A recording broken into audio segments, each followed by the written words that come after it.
Hello everyone.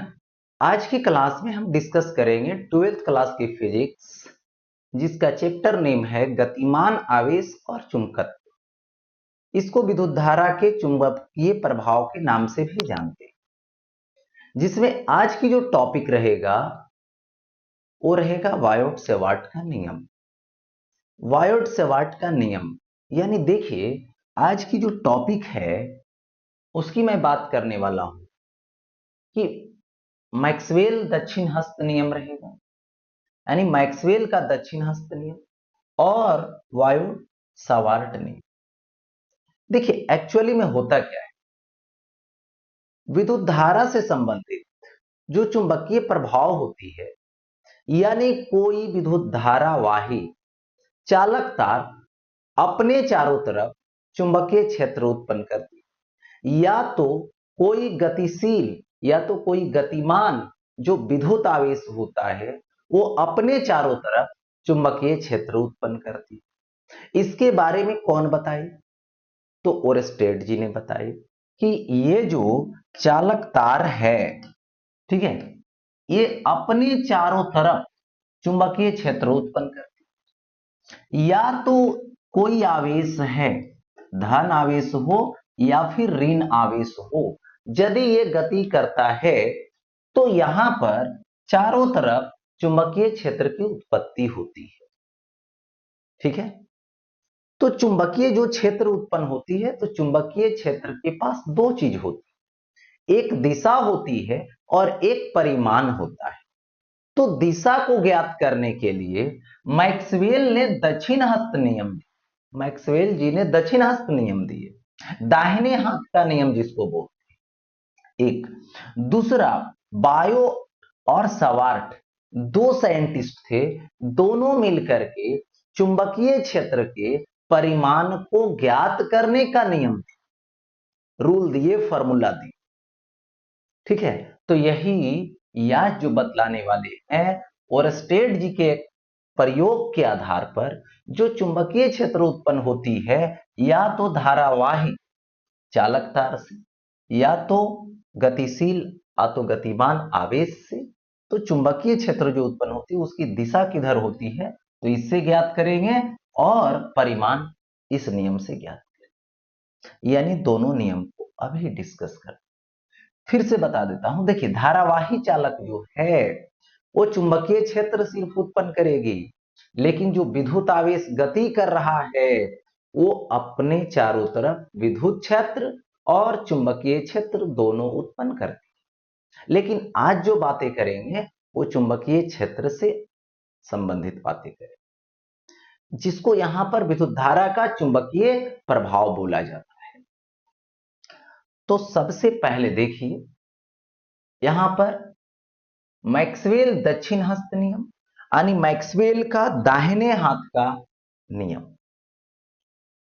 इसमें क्या होती है कि किसी चालक तार में विद्युत धारा प्रवाहित हो रही, ओके, उस चालक तार को, ये चालक तार है और इस चालक तार में सपोज दैट विद्युत धारा नीचे जा रही, ठीक है, तो ये अपने चारों तरफ चुंबकीय क्षेत्र उत्पन्न करती है, जिसको एक्सपेरिमेंट के थ्रू और स्टेट जी ने बता दिया। लेकिन सिर्फ अभी दिशा की जानकारी ले, तो विद्युत धारा नीचे जा रही, तो अंगूठा नीचे की तरफ दें, किसका? दाहिने हाथ का। सबसे पहले लेना क्या है? दाहिना। दाहिना हाथ के मुट्ठी में इसको इस प्रकार पकड़ो कि जिधर विद्युत धारा जा रही है उधर के तरफ अंगूठा होना चाहिए। अंगूठा हो, और ये जो फिंगर मुड़ती है, तो मुड़ी हुई अंगुलियां चुंबकीय क्षेत्र की दिशा को निरूपित कर, जो आप देख सकते, ठीक है, ऐसे जा रही है तो ऐसे घूम रही है, ठीक है, चुंबकीय क्षेत्र ऐसे। तो इधर यहां पर जो है ये बाहर की तरफ हो रही, इस तरफ देखो ऐसे बाहर हो रही, और इस तरफ क्या कर रही, इस तरफ अंदर कर रही है, तो ऐसे घूम रही है। यही है, यदि धारावाही तार को दाएं हाथ की मुट्ठी में इस प्रकार पकड़ा जाए कि अंगूठा धारा की दिशा की ओर संकेत करता हो तो हाथ की अन्य अंगुलियां चुंबकीय क्षेत्र की दिशा व्यक्त करें। यानी अंगूठा धारा की दिशा, तो अंगुलियां चुंबकीय क्षेत्र की दिशा। अब देखिए जरा, जैसे सपोज कर लीजिए यहां पर एक वायर लेता हूं, ये वायर है, इस वायर में विद्युत धारा ऐसे पास कर रही, तो विद्युत धारा ऊपर की तरफ जाए, तो अंगूठा ऊपर की तरफ दिखाएंगे, किसका, दाहिने हाथ की।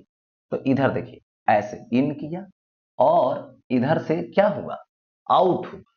तो यहां पर इस तरीके से घूमेगी, बट यहां से इन करेगी, यहां से आउट। और यही यदि विद्युत धारा ऐसे नीचे की तरफ प्रवाहित होने, तो विद्युत धारा नीचे की तरफ, तो ऐसे अंगुली मुड़ेगी, ऐसे घूमेगी, ऐसे। तो यहां पर अबर क्या होगी, यहां पर इन करेगी और यहां से आउट। ठीक है, तो इस तरीके से चुंबकीय क्षेत्र घूमेगी और इसमें चुंबकीय क्षेत्र ऐसे घूमेगी। ठीक है, हो गया ऐसा, इस तरीके से।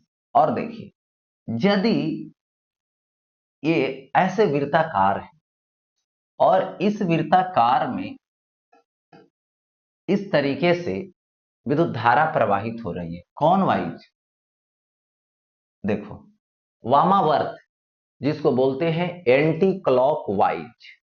ठीक है, तो जब ऐसे प्रवाहित होगी इस तरीके से, तो अंगूठा किधर, देखो अभी जो मुड़ी हुई अंगुलियां हैं वो क्या होगी, विद्युत धारा बतलाएगी, और ये जो अंगुली है वो चुंबकीय क्षेत्र की दिशा बताएगी। तो ऐसे घूमेगा तो अंगूठा बाहर, तो यहां पर जो चुंबकीय क्षेत्र होगी वो किधर दिखाएगी, बाहर की तरफ दिखाएगी।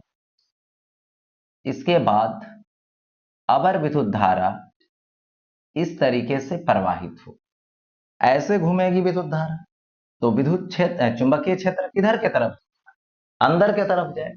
चुंबकीय, देखो विद्युत धारा ऐसे घूमेगी तो चुंबकीय क्षेत्र अंदर की तरफ जाएगी, चुंबकीय क्षेत्र अंदर की तरफ। तो इस तरीके से क्या होता है, ये बाहर की ओर होता है और ये अंदर की ओर। तो यहां पर सीधा रहेगा तार, उसमें विद्युत धारा जाएगी, तो सीधे तार में अंगूठा क्या बताएगी, विद्युत धारा, कर्ल माने मुड़ी हुई उंगलियां चुंबकीय क्षेत्र, और वृत्ताकार रहेगी तो क्या होगा, मुड़ी हुई उंगलियां विद्युत धारा, और सीधी जो अंगूठा है वो क्या करेगा, चुंबकीय क्षेत्र बतलाएगा। चलिए अब बारी बारी से समझिए, देखिए इसमें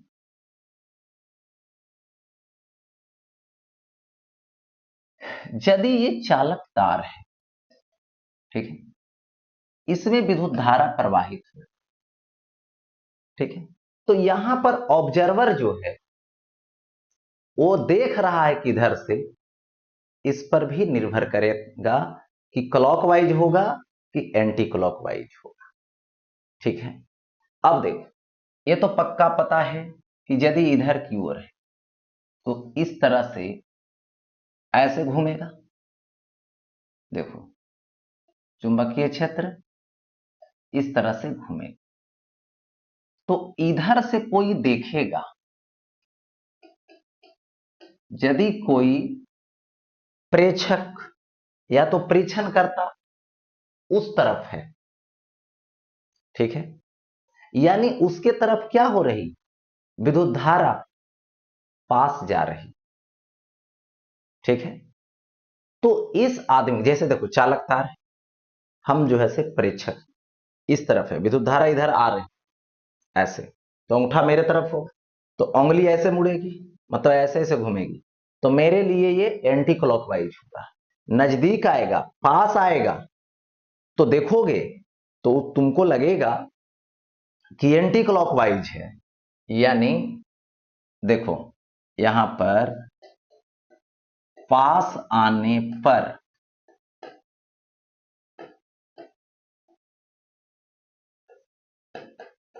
एंटी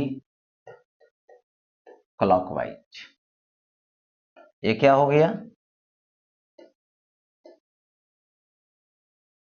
एंटी क्लॉकवाइज।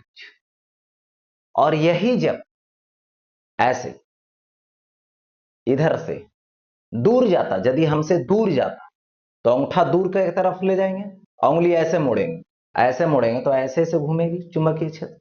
तो क्या होगा, दूर जाने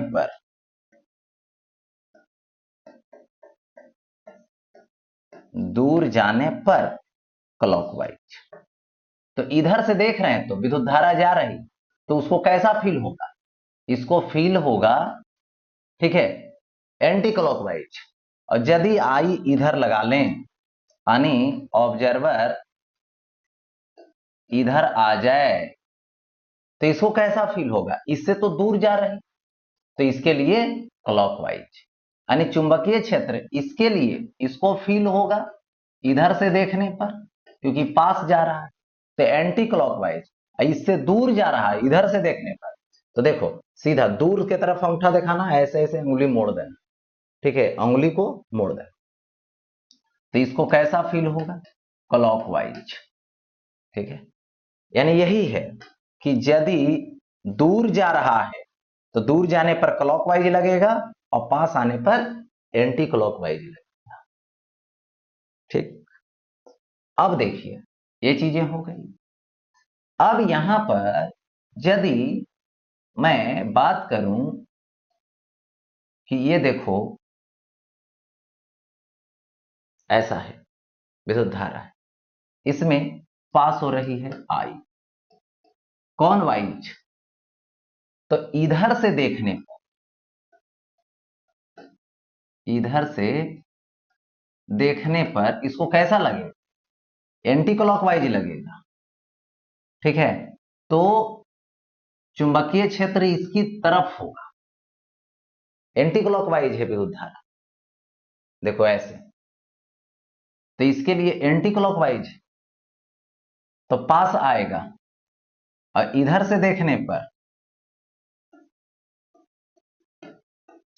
कैसा होगा, क्लॉकवाइज होगा। इसको उसको लगेगा एंटी क्लॉक, इसको लगेगा क्लॉक, तो क्लॉक लगा इसको, तो इससे दूर जाएगा, इससे दूर जाएगा, उसके पास जाएगा। ठीक है, तो यहां पे ये चीजें होती, तो यहां पर चुंबकीय क्षेत्र की। अब बात करते हैं यहां पर विद्युत आवेश जो कण होता है उसकी प्रवाह के बारे में देखिए। यदि ये विद्युत आवेश है,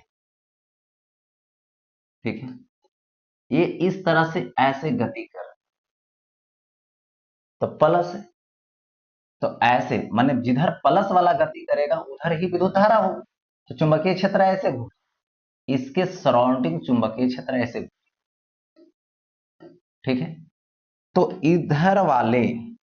इधर से कोई ऑब्जर्व करेगा, इधर से कोई ऑब्जर्व करेगा, तो उसको लगेगा कि पास आ रहा है, तो पास आ रहा है कौन, धन आवेश, तो कैसा फील होगा, एंटी क्लॉकवाइज चुंबकीय क्षेत्र।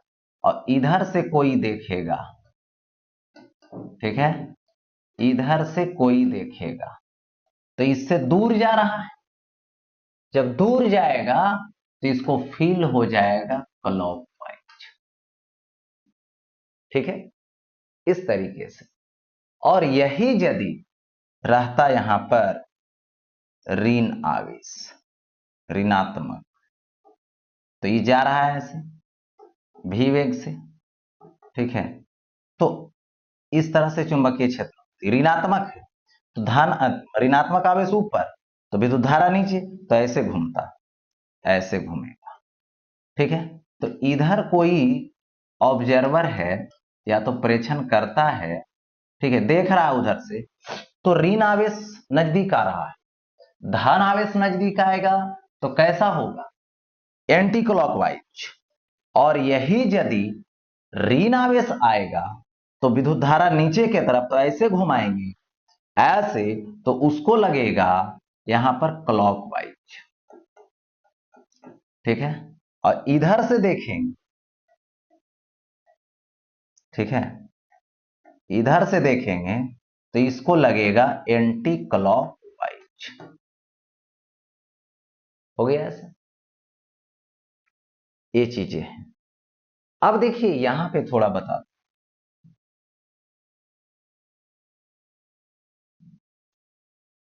सेम सिचुएशन है। देखो, यदि ये धन आवेश है और ये धन आवेश इधर आ रहा है, तो इधर वाले को लगेगा इस तरह से चुंबकीय क्षेत्र, ऐसे अंगूठा ऊपर घूमेगा ऐसे, तो ऐसे घूमेगा, तो देखिए ऐसे, ठीक है। तो ये यदि इधर वाला कोई ऑब्जर्वर है तो उसको पास आ रहा है तो एंटी क्लॉकवाइज लगेगा, और यही दूर वाला है, इधर है ये, तो इससे दूर जा रहा है तो उसको लगेगा चुंबकीय क्षेत्र क्लॉकवाइज, ठीक है। ये चीजें उसी तरीके से, यदि ये मान लो वृत्त है, इसमें कोई धन आवेश घूम रहा है इस तरीके से ऐसे, तो इसी दिशा में विद्युत धारा होगी ऐसे, तो इस तरीके में क्या होगा, चुंबकीय क्षेत्र इधर की तरफ। तो इधर से यदि कोई ऑब्जर्वर देखेगा, माने इस तरफ से, तो उसको लगेगा ये कौन वाइज घूम रहा है, एंटी क्लॉकवाइज। तो एंटी क्लॉकवाइज उसको लगेगा तो चुंबकीय क्षेत्र उसके नजदीक होगा, उसके नजदीक होगा, माने उसके नजदीक आएगा। और जिसको लगेगा कि क्लॉकवाइज है, जैसे इधर से देखोगे तो उसको लगेगा क्लॉकवाइज, तो इससे चुंबकीय क्षेत्र दूर जा रहा, ये चीजें। और यही प्लस नहीं माइनस होता तो माइनस ऐसे घूमता, विद्युत धारा ऐसे घूमती, तो इसके लिए दूर हो जाता और इसके लिए नजदीक, उल्टा हो जाता, ये चीजें होती है दिशा। अब इसमें एक चीज और बतलानी है, देखिए,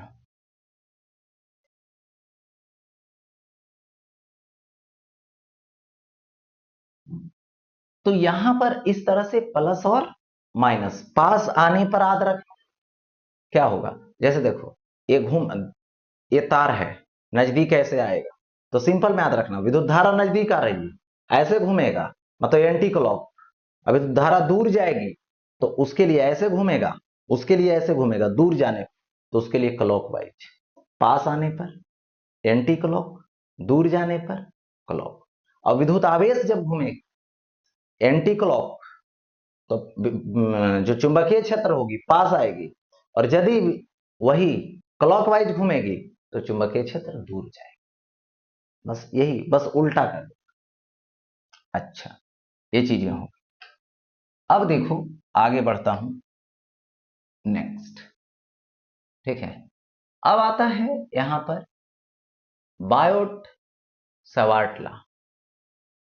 देखिए ये क्या काम करता है, अभी तो जो मैक्सवेल का दक्षिण हस्त नियम था वो क्या करता है, चुंबकीय क्षेत्र की दिशा को निरूपित करता है, लेकिन अभी जो बतलाने वाले ये क्या करता है, परिमाण को बतलाता है कि आखिर परिमाण है क्या, ठीक है, परिमाण है क्या ये बतलाता है बस। तो यहां पर परिमाण के लिए देखिए होता क्या, कैसे बतलाता है, ये देखो कोई चालक तार है, इस चालक तार में विद्युत धारा आई प्रवाहित, इसके बाद इसका एक छोटा सा पार्ट काट लो जो क्या है डीएल है, और इसमें मैं बोलूं ये आई डेल्टा एल, इसको बोलते हैं धारा अवयव, इसको बोलते हैं धारा अवयव। ये जो है आई डेल्टा एल, ये है सदिश, ये क्या है सदिश है, इसमें इसकी जो दिशा होती है आई डेल्टा एल, वो विद्युत धारा की दिशा में।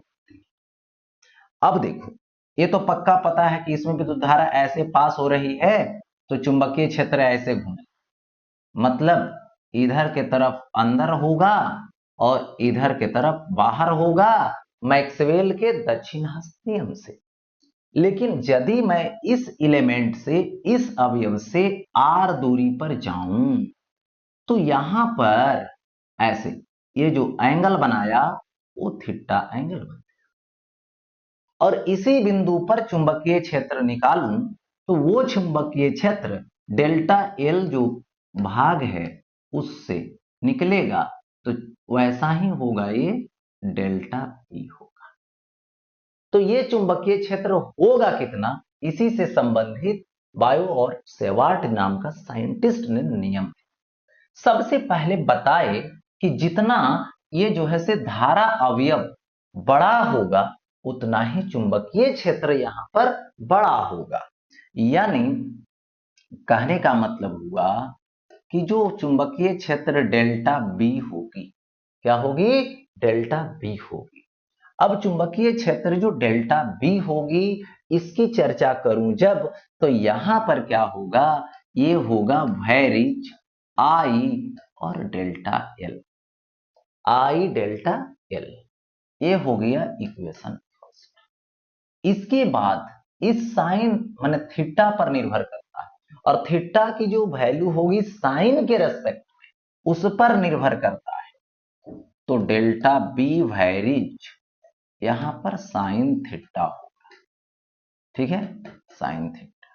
इसके बाद डेल्टा बी वैरिज 1/r² होगा, यानी ये इक्वेशन थर्ड होगा। हो गया ऐसा। और तीनों समीकरण को आपस में मिला दो, 1, 2 और 3 समीकरण से किस विधि में, तो यहां पर मैथमेटिकली यानी मैथ के नियम से, आज तो गणित के अनुसार तीनों को मिला दूं तो ये क्या हो जाए, डेल्टा बी वैरिज आई डेल्टा एल हो जाएगा, साइन थीटा हो जाएगा बाई r²।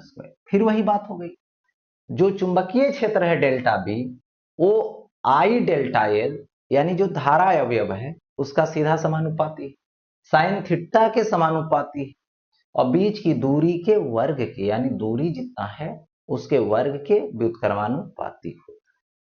अब यहां से इसको क्या करोगे, वैरिज को भागाओ, तो भागाओगे जब तो ये कांस्टेंट लाओ, तो ये कांस्टेंट जब लाओगे तो यहां पर देखो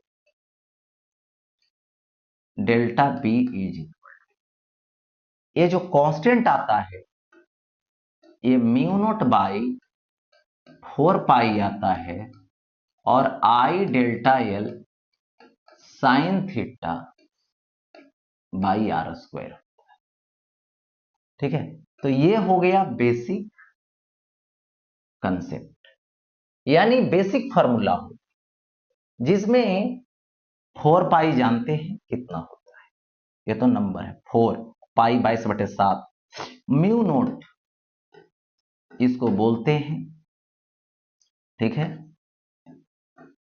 निर्वात की चुंबकशीलता, निर्वात की चुंबकशीलता इसको बोलते हैं। अब देखो इसकी जो वैल्यू होती है म्यू नोट की वो याद रखने योग्य है 4 पाई 10⁻⁻⁷, ठीक है, और होता है टेस्ला मीटर पर एम्पियर। देखो टेस्ला मीटर पर एम्पियर ये याद रख। अब देखो इसको यदि वेक्टर फॉर्म में लिखूं इसको, तो यहां पर देखिए सदिश रूप में, सदिश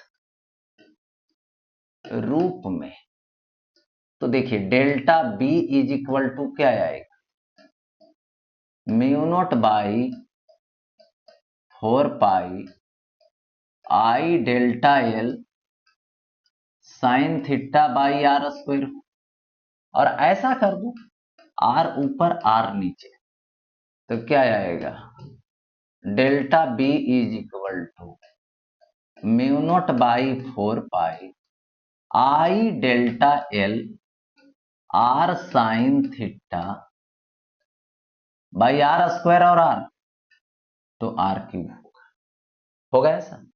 तो क्या आएगा, देखिए डेल्टा एल और आर है, ठीक है। देखिए डेल्टा एल की डायरेक्शन आई डेल्टा एल की इधर के तरफ ली, जिधर इधर करंट जा रहा था, और इसके बाद आर इधर लिए थे थीटा एंगल पे, तो डेल्टा एल क्रॉस आर करेंगे यहां पर के लिए, तो चुंबकीय क्षेत्र अंदर की तरफ तो था ही, तो बाहर रहता यहां पर, तो आर क्रॉस डेल्टा एल देते हैं, और अंदर की तरफ है तो डेल्टा एल क्रॉस आर देंगे।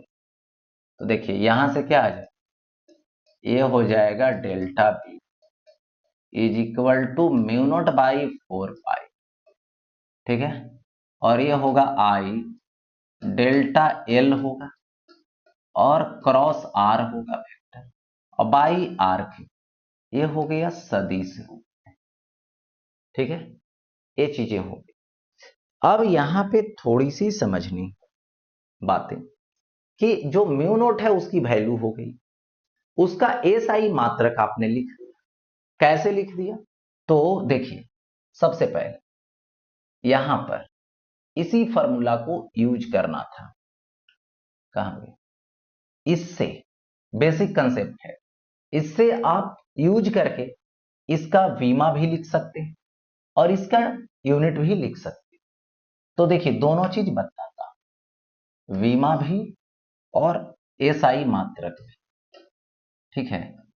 तो म्यू नोट का एसआई मात्रक पहले दिखाने वाले, तो सबसे पहले फॉर्मूला यूज कीजिए, delta B is equal to mu naught by 4 pi I delta L sine theta by R square, हो गया ऐसा। अब देखिए यहां पर डेल्टा बी का माने बी का ये टेस्ला है, म्यू नोट का निकालना है, रहने दो, इसका तो होगा ही नहीं। फिर देखो आई का एम्पियर, डेल्टा एल का मीटर होगा, साइन थीटा का नहीं, और ये मीटर स्क्वायर, 1 मीटर से 1 मीटर कैंसिल, तो म्यू नोट क्या आएगा, देखिए टेस्ला हो जाएगा, मीटर हो जाएगा, और एम्पियर नीचे चला जाएगा, तो ये क्या हो गया, एसआई मात्रक। अब देखो इसी बीच डायमेंशन की बारी आई, अब देखो एसआई मात्रक के बाद म्यू नोट का वीमा, है ना, म्यू नोट का वीमा अब ले, तो वीमा किस तरीके से लेनी है ये समझनी है। देखो तो यहां पर डेल्टा बी, उसको बी लिख सकता हूं, बी लिख, डेल्टा बी को बी लिख दिया, म्यू नोट बाई 4 पाई और इनटू आई डेल्टा एल तो L sine theta by R square, हो गया ऐसा। और यहां से एफ इज इक्वल टू होता है क्यू भी B, F is equal to क्या होता है, क्यू भी बी होता है, तो बी के जगह पे क्या लिखो, एफ बाई क्यू भी लिखो, तो ये क्या होगा, म्यू नोट बाई 4 पाई हो, और into I L sine theta by R square. हमें डायमेंशन चाहिए, बीमा चाहिए, किसका, तो इस म्यू नोट का फॉर्मूला पुट कर दिए, यहां पर बल है एफ, तो एम एल टी पे पावर माइनस, आवेश है तो ए टी, वेलोसिटी है वेग, तो एल टी पे पावर -1, म्यू नोट रहने दो, 4 पाई का तो होगा ही, फिर देखो ये क्या हो जाएगा एम्पियर, ये कितना हो जाएगा एल, नीचे क्या हो जाएगा एल पे पावर 2। अब देखो सबको सजाने से पहले ये करो कि एम इधर अकेला है, ठीक, एल एल कट गया, टी पे पावर -1 टी पे पावर +1 खत्म हो जाएगा, नीचे ऊपर वाला पावर बच, ये +1 ऊपर जाएगा -1 हो गया। ये जो डिवीजन में है ये मल्टीपल में आएगा, ये मल्टीपल में है जो डिवीजन में आएगा, ठीक है, ऐसा मैंने दे दिया। इसके बाद और क्या बचा, उधर तो कुछ बचा नहीं, तो म्यू नोट बचा। अब mu naught is equal to लिखूंगा, एम अकेला है, एल कितने हैं, एक एल से एक एल कटेगा तो एल होगा, ठीक, टी पे पावर -2 है तो रहने दो टी पे पावर -2, ए पर पावर +1 ऊपर जाएगा तो -1 तो 2 बार हो गया है तो -2, तो ये निकल गया इसकी वीमा, तो ये साई मात्रक भी निकल गया और ये साई मतलब वीमा भी, किसका, तो बायोट सेवार्ट के नियम से म्यू नोट, जिसकी वैल्यू भी मैंने बता दी। अब बातें ये समझिए, देखिए जैसे कोई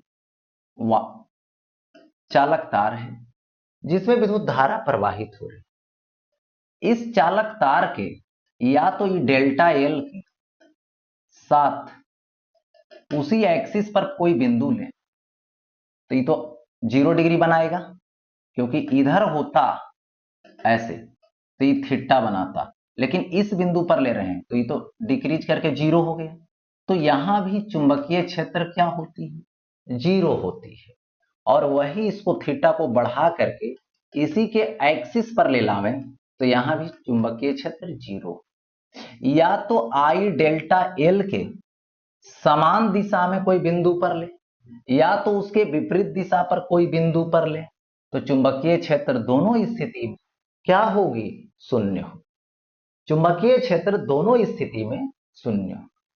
एक चीज, दूसरी बात ये बता दूं कि यदि कोई धन आवेश इस दिशा में प्रवाहित हो गति कर रहे तो उस स्थिति में इसके गति वाले, यहां पर जैसे डायरेक्शन दिया दिशा दिया और इसी के दिशा वाले कोई भी बिंदु पर लेंगे तो चुंबकीय क्षेत्र शून्य होगा, और इसी के पीछे ऐसे इधर के तरफ भी लेंगे तो शून्य होगा, ठीक है। और सबसे ज्यादा जो चुंबकीय क्षेत्र होगी कब होगी, जब थीटा का वैल्यू 90, एक बात। दूसरी बात, इसमें जैसे यहां पर एक बिंदु है और इस बिंदु पर हमें चुंबकीय क्षेत्र पता कर, और यहां से एक धन आवेशित कण या तो प्रोटॉन गति कर रहा है, किस दिशा में, तो इस दिशा में, तो इस दिशा में, तो यहां पर चुंबकीय क्षेत्र का क्या रोल रहे, तो सबसे पहले जैसे जैसे जैसे जैसे नजदीक आएगा तो चुंबकीय क्षेत्र इस पार्ट के लिए बढ़ता जाएगा, माने यहां तक आएगा तो यहां पर जैसे ये पहुंचेगा तो यहां पर चुंबकीय क्षेत्र मैक्सिमम हो जाएगी, महत्तम हो जाएगी, क्योंकि दूरी कम हो गया है, पहले दूरी ज्यादा था और थीटा भी 90 डिग्री हो गया यहां पर आने, और जैसे इसके आगे बढ़ेगा इधर तो फिर दूर जाने लगा तो चुंबकीय क्षेत्र फिर घटने लगा, यानी नजदीक आएगा, देखो किसी बिंदु के नजदीक से क्रॉस कर रहा है तो चुंबकीय क्षेत्र उस समय बढ़ेगा, और दूर चलने लगा फिर आगे तो चुंबकीय क्षेत्र जो है वो घटेगा, यही यहां पर इसकी रोल है, तो इस तरीके से समझनी। तो ये रहा चुंबकीय क्षेत्र के परिमाण की मेजरमेंट से संबंधित, उसके मापन से संबंधित